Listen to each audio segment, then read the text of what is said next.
Guys, আইপিএলে run চেজের কথা আসলেই যেমন পাঞ্জাব কিংসের কথা আমাদের স্মৃতিতে ভেসে ওঠে, তেমনি রান ডিফেন্সের ক্ষেত্রে সেফ একই পাঞ্জাব কিংসের কথা মনে পড়ে। গাইস, এবছর আইপিএল একদম অন্তিম পর্যায়ে পৌঁছে গেছে এবং জমে ক্ষীর, কেউ কাউকে ছেড়ে কথা বলছে না।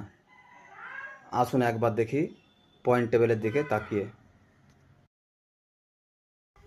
গাইস, পয়েন্ট টেবিল দেখলে দেখা যাচ্ছে লখনৌ সুপার জায়েন্ট এবং মুম্বাই ইন্ডিয়ান্স অলরেডি এলিমিনেট হয়ে গেছে, কিন্তু বাদবাকি সমস্ত 8টা টিমের কাছে প্লে অফে যাওয়ার খাতা কলমে চান্স আছে।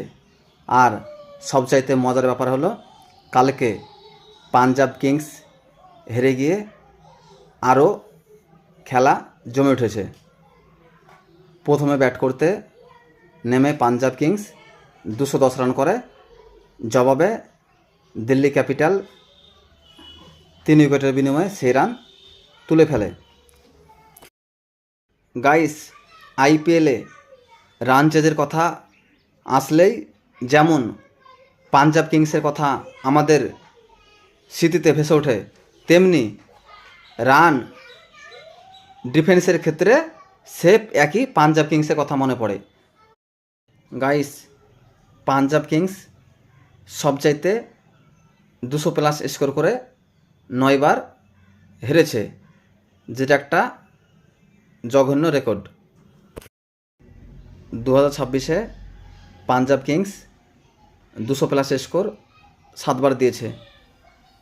আর মজার ব্যাপার, সিএসকে প্রথম দিকে পয়েন্ট টেবিলের শেষে ছিল, এখন সে অনেকটাই উন্নতি করেছে, ঠিক পাঞ্জাব কিংসের পরে 5ম অবস্থানে। কিন্তু পাঞ্জাব কিংস প্রথম দিকে শীর্ষে ছিল পয়েন্ট টেবিলের।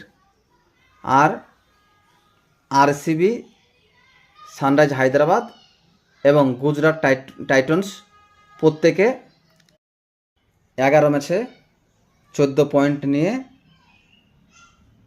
ফার্স্ট, সেকেন্ড এবং থার্ড, অর্থাৎ আরসিবি শীর্ষ অবস্থানে অবস্থান করছে, কারণ আরসিবির নেট রান রেট সবচেয়ে বেশি। তো গাইস, একদম আইপিএল অন্তিম পর্যায়ে পৌঁছে গেছে। তো গাইস, একদম জমে ক্ষীর হয়ে গেছে। তো আপনাদের কি মনে হয় কোন কোন টিম প্লে অফে যাবে? অবশ্যই কমেন্ট করে জানান। আর আমার আইডিটিকে ফলো করে পাশে থাকবেন।